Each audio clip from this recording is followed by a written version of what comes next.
Harry Potter and the Order of the Phoenix is the first Harry Potter movie to be directed by David Yates, who has directed all 5 subsequent Harry Potter movies and Fantastic Beasts movies, and probably more to come.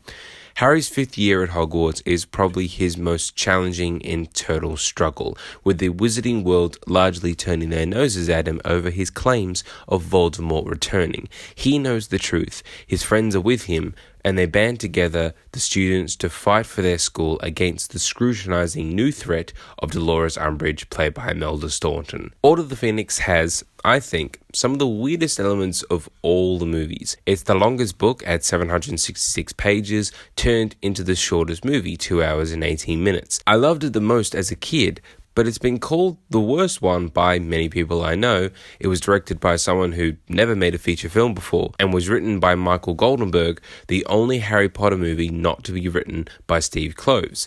So what do I think of it now? The story of Harry fighting a much more personal, internal battle this time around, I think, is incredibly fascinating, and makes this movie, at times, feel like a teen body horror film.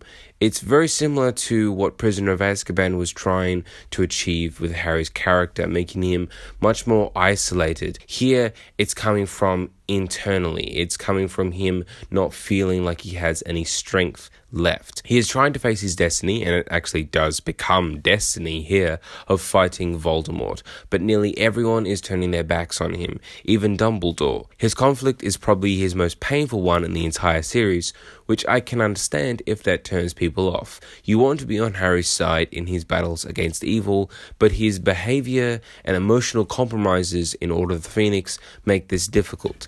Luckily, Radcliffe just keeps getting better and better in each movie at this role, and makes the soul-crushing emotions land every single time. The cast are all good and have fun and important roles to play, maybe much more than before. I always like to look at the newcomers as well for each movie, and Order of the Phoenix does not disappoint with Dolores Umbridge, Luna Lovegood, she is my favourite, Bellatrix Lestrange, Nymphadora Tonks. Don't call me Nymphadora. Kingsley Shacklebolt. You may not like him, Minister, but you can't deny Dumbledore's got style. And a thankfully energized role for Minister of Magic Cornelius Fudge. He's back. Well, no shit. Umbridge in particular might be the greatest villain of the series, under Voldemort, of course, as she poses the most immediate, direct, and more effective danger to Harry and the school that he's welcomed as home, and Staunton is absolutely perfect as this character. As I mentioned, David Yates had never directed a feature film before doing Order of the Phoenix, but did direct and develop incredibly dark and interesting British dramas. He creates effective atmospheres for Order of the Phoenix's story to work into, and uses the grandest set pieces and action in the finale to extraordinary results.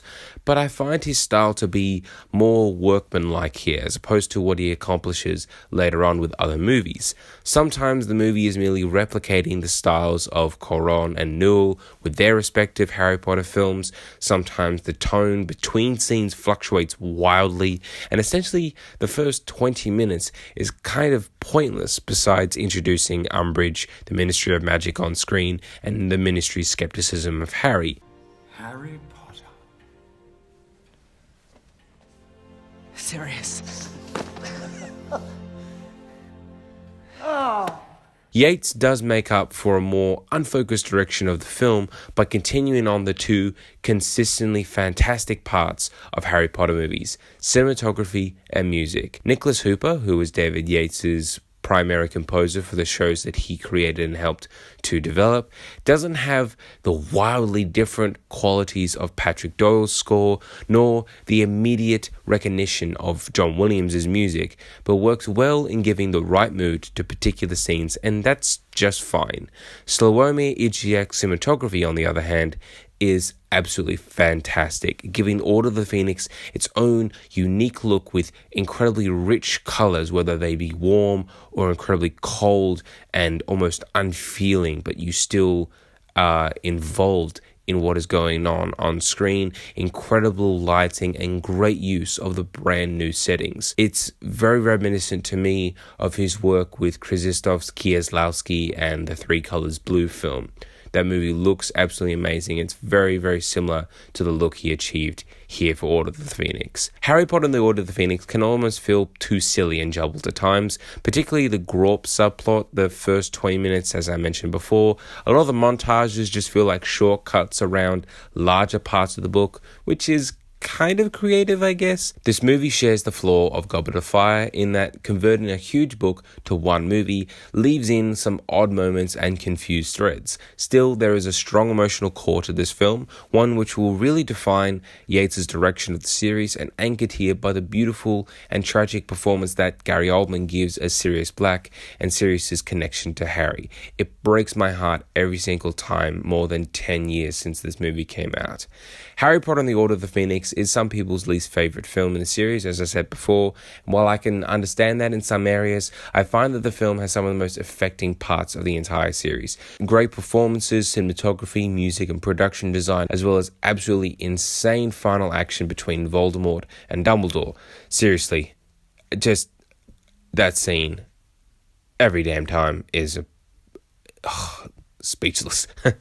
This film dives deep into characters and emotions to come out as another strong entry into this improving series, and I'll say that Harry Potter and the Order of the Phoenix is an A-. A-?